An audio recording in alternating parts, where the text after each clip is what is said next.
केंद्र में मोदी के नाम पर जहां पूरे देश में लूट और भ्रष्टाचार पर डूबा हुआ है, धर्म की राजनीति कर रहा है। कि एक तरफ कुआँ की ऑप्शन दिया जा रहा है, एक तरफ खाई का। मतलब जनता मतलब भारतीय जनता पार्टी को चुने या तो फिर कांग्रेस के जो है सहयोगी दल, घटक दल जो है इंडिया गठबंधन या इंडिया गठबंधन उनको चुने। देश भर में ईवीएम के द्वारा वोट की डकैती हो रही है।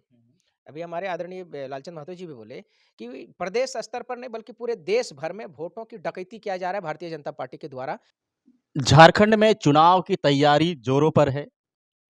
लोकसभा की चुनाव कुछ महीना बाकी है।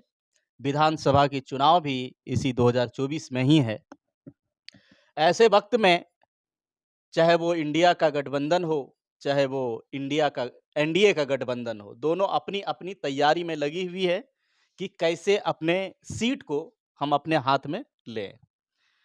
ऐसे वक्त में इस वक्त जो झारखंड के क्षेत्रीय पार्टियां हैं, वो भी एक संगठित होने के कगार पे है। वो भी सोच रही है कि झारखंड की हक, अधिकार, अस्मिता को कैसे बचाएं और यहाँ जो है झारखंड की झारखंडियता को लेके हम कैसे बात करें। इस वक्त हमारे साथ मौजूद हैं झारखंड प्रदेश के पूर्व ऊर्जा मंत्री लालचंद महतो जी, जो पूरे क्षेत्रीय पार्टी को यहाँ बुलाए हुए हैं। किस वजह से बुलाए हैं, क्या कुछ है, आइए हम जानने का प्रयास करते हैं। लालचंद जी, जोहार आपका। आज जो है आप लोग पुराने विधानसभा में, इस सभागार में आप लोग बैठक किए हुए हैं। लगभग देखने को मिल रहा है तस्वीरों में काफ़ी पार्टियां के लोग यहाँ आए हुए हैं। क्या कुछ मकसद है? मकसद अभी हाल में इलेक्शन कमीशन झारखंड ने झारखंड के तमाम जो रजिस्टर्ड पार्टियां हैं उनकी बैठक बुलाई थी। उस बैठक में बहुजन समाज मोर्चा, जिसके मैं प्रदेश का अध्यक्ष हूं, बहुजन समाज मोर्चा से भी 2 प्रतिनिधि वहां गए थे, मोहम्मद खालिक और रामेश्वर महतो। बैठक के पश्चात जो उन लोगों ने जो रिपोर्ट किया, जिस रिपोर्ट के अनुसार जो है पूरे राज्य में लगभग 35 रजिस्टर्ड पार्टियां हैं, उसमें 20 से 21 पार्टियां अभी कार्यरत हैं। उसकी सूची वहां से मिली। उस सूची को देखने के बाद मेरे मन में ये विचार आया कि पूरा देश में, देश हो चाहे राज्य हो, 2 ही ग्रुप काम कर रहा है। एक नरेंद्र मोदी ग्रुप, दूसरा यहाँ झारखंड मोर्चा, झारखंड मुक्ति मोर्चा ग्रुप। दोनों पार्टियों को राज्य की जनता दोनों पार्टियों से संतुष्ट नहीं है और जितनी रजिस्टर्ड पार्टियां हैं सब बिखरे हुए हैं, सब अपने अपने क्षेत्र में कार्यरत हैं। अगर सारे रजिस्टर्ड पार्टियों को एक मंच में अगर लाया जाता है तो झारखंड में तीसरी शक्ति का निर्माण यहाँ पर हो सकता है। ये मेरे मन में धारणा आया और उसी धारणा के क्रम में मैं सभी पार्टियों का एड्रेस ढूंढा। ढूंढने के बाद सभी पार्टियों को मैंने पत्र लिखा।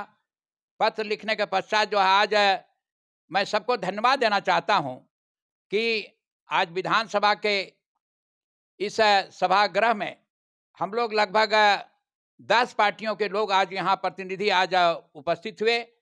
अब सब लोगों की सहमति बनी कि हम राज्य में, राज्य की जनता के हित में, राज्य के बेरोजगारों के हित में, राज्य के किसानों के हित में, राज्य में व्याप्त भ्रष्टाचार के खिलाफ हम लोग जो है राज्य के जनता को जोड़ करके एक राज्य व्यापी आंदोलन हम लोग खड़ा कर सकते हैं और सरकार पर और दबाव बना सकते हैं कि राज्य की जनता आज की सत्ता से न मोदी से संतुष्ट है, न राज्य के नेतृत्व से संतुष्ट है। तो एक नई ताकत, नई शक्ति हम लोग यहाँ बन सकते हैं। और उसी निमित्त आज यहाँ विभिन्न पार्टियों को जो बुलाया गया था, उसमें जो उपस्थिति जिन लोगों ने दर्ज की, उसके अनुसार ओवैसी पार्टी के प्रतिनिधि यहाँ पर महासचिव आए। उसके बाद झारखंड जन क्रांति के प्रतिनिधि यहाँ पर आए। उसके बाद जो है राष्ट्रीय जय हिंद पार्टी के प्रतिनिधि आए, राष्ट्रीय हिंद पार्टी के प्रतिनिधि आए, संपूर्ण भारत क्रांति पार्टी के प्रतिनिधि आए, झारखंड नवनिर्माण पार्टी के प्रतिनिधि आए, बहुजन सदान मोर्चा का मैं स्वयं अध्यक्ष हूं, मैं यहां उपस्थित हूं और सब लोगों की राय बनी, सभी लोगों की राय बनी कि तीसरी ताकत जो है झारखंड में बनना चाहिए, जिसका नाम तीसरा मोर्चा हो। और आज के बैठक के बाद यह भी निर्णय हुआ कि 27 तारीख को हम लोग जो है झारखंड प्रेस क्लब में 1 दिवसीय बैठक होगी। बैठक के पश्चात ईवीएम से चुनाव नहीं, बैलेट से चुनाव हो, इस मांग को लेकर के सबकी अगर राय उस दिन बनेगी तो महामहिम राज्यपाल से भी हम लोग वहां से पैदल मार्च करके जाएंगे और महामहिम को ज्ञापन देने का काम करेंगे राष्ट्रपति के नाम से, ताकि इस मुल्क में, इस देश में जो ईवीएम के नाम से जो खिलवाड़ हो रहा है, उस खिलवाड़ को रोका जा सके। और मोदी का जो ईवीएम के खेल से जो बराबर सत्ता में पहुंचने का काम करता है, सभी आम लोगों की मांग है ईवीएम समाप्त हो और बैलेट पेपर से चुनाव हो। और पहला हम लोग आंदोलन जो है तीसरा मोर्चा अगर गठन उस दिन हो जाता है, सबकी सहमति हो जाती है, तो हम महामहिम से राज्यपाल से हम लोग मिलने का काम करेंगे। और यही निर्णय के साथ आज की बैठक समाप्त हुई। बिल्कुल, लेकिन एक चीज सवाल है कि आप तीसरा मोर्चा का जो गठन किए हुए हैं, बना रहे हैं, ये तीसरा मोर्चे की जरूरत, जैसे इस वक्त जो है अभी झारखंड का जो झारखंड मुक्ति मोर्चा है, क्षेत्रीय पार्टी में सबसे बड़ी पार्टी उभर के आई है। एनडीए जो भाजपा है, उसको आप लोग कैसे भेदेंगे? जनता को आप कैसे विश्वास दिलाएंगे तीसरा मोर्चा आपके लिए है? अभी जो वर्तमान स्थिति है, जो आम लोगों से जुड़ा हुआ है, आप सभी लोग जानते हैं, केंद्र में मोदी के नाम पर जहां पूरे देश में लूट और भ्रष्टाचार पर डूबा हुआ है, धर्म की राजनीति कर रहा है, और दूसरे तरफ यहां राज्य में भी जो लोगों की जो मंशा है, लोगों का जो डिमांड है, जिन मांगों को लेकर के और राज्य सरकार का गठन हुआ था, बहुत से ऐसे मांग हैं। पिछड़ा वर्ग को रिजर्वेशन देना, यहां जो किसान वर्ग हैं, जो गैरमजरूआ जमीन है, उसको छीनने का काम किया है। जार जंगल जमीन, ये जो रक्षा के लिए सरकार बनी थी, आज जार जंगल जमीन का लूट हो रहा है। इन सारे मुद्दों को लेकर के जनता त्रस्त है, भ्रष्टाचार में त्रस्त है। उसका विकल्प के रूप में जो है आज तीसरा मोर्चा का गठन अगर सबकी सहमति से होती है, तो हम लोग पूरे राज्य में इसको संगठित करने का काम करेंगे, जवाब देने का काम करेंगे, आंदोलन करने का काम करेंगे। ये निर्णय जो है सबकी सहमति से 27 तारीख को हम लोग लेंगे। अभी हम लोग 27 तारीख को बैठक का हम उम्मीद करते हैं कि सारे दल के लोग, जो छुटे हुए दल हैं, वे भी उस बैठक में आने का काम करेंगे। इस वक्त हमारे साथ मौजूद हैं आईएमएम के प्रदेश महासचिव मंसूर आलम जी। मंसूर आलम जी, थोड़ा सा इधर घुमाइएगा, थोड़ा सा घुमाइएगा, है ना? ठीक। मंसूर जी, इस वक्त आप जो है तीसरा मोर्चा का गठन जो कर रहे हैं, इसकी जरूरत क्यों पड़ी झारखंड में? देखिए, झारखंड में नहीं बल्कि पूरे प्रदेश ही नहीं, पूरे देश भर में तीसरा मोर्चा की ज़रूरत है। चूँकि अभी जनता के बीच में आप देखते हैं कि एक तरफ कुआँ की ऑप्शन दिया जा रहा है, एक तरफ खाई का। मतलब जनता भारतीय जनता पार्टी को चुने या तो फिर कांग्रेस के जो है सहयोगी दल, घटक दल जो है इंडिया गठबंधन या इंडिया गठबंधन, उनको चुने। तो यहाँ पर दोनों जनता के लिए एक तरफ कुआँ का ऑप्शन दिया जा रहा है, दूसरी तरफ खाई का।